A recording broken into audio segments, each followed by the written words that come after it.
I am a member of PBF. I've got a family membership that covers my son and I.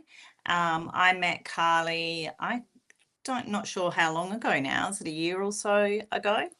And Carly shared the story. And I don't know if I actually shared with you, Carly, that I used to have a cousin who was confined to a wheelchair.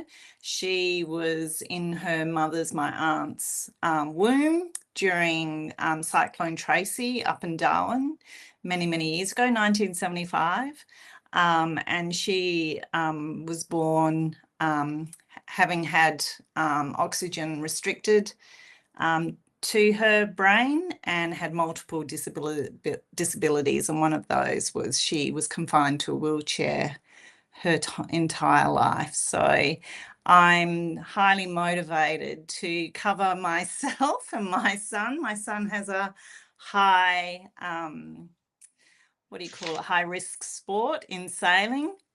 And I'm finding as I age, I've got all these people telling me of these falls or these accidents involving stairs and those kinds of things. But more than that, as Carly indicated, your membership is paying for those who have suffered spinal cord injuries to find meaningful employment and to have financial support in this transition of such often tragic events that leads them to being in a wheelchair.